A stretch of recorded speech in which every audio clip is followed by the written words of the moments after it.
Hi guys, and welcome to this lesson. I think this is going to be a lot of fun. We're going to start using some developer tools. So these are tools which you might use in a DevOps environment for continuous integration and continuous delivery. Now don't worry if you don't know what any of that means, because I'm going to share the concepts with you now, and then we're going to have a look at some of the tools.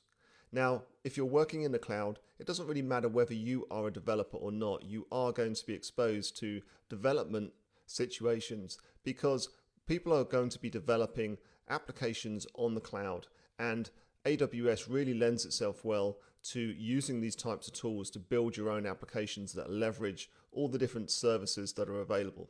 So what we're going to do now is just have a quick discussion of some of the core concepts around DevOps. So two of the concepts are continuous integration and continuous delivery.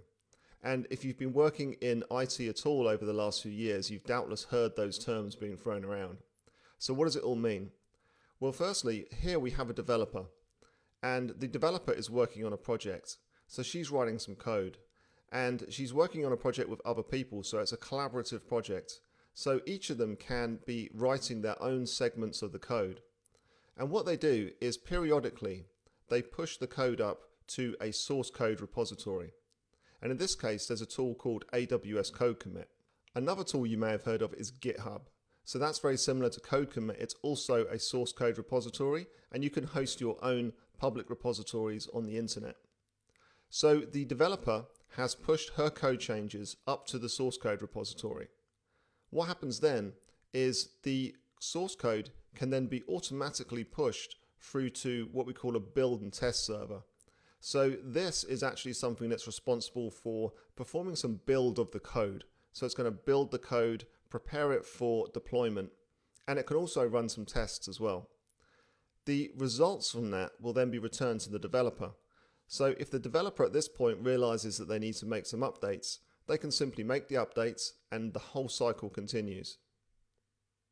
So that's continuous integration. We then have continuous delivery. So in this case, the same thing's happening. The developer's pushing their code, having it built and tested, and the results returned. But then at a certain point, it can be automated through to deployment. So in this case, a service called AWS Code Deploy will push the actual code out to an application.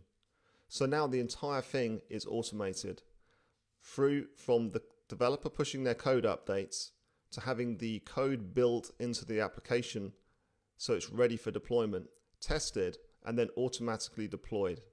And we're going to use a tool called Code Pipeline, which actually looks after this entire process for us. So that's a very brief overview of continuous integration and continuous delivery. And what we're going to do in the next lesson is start using some of the AWS developer tools.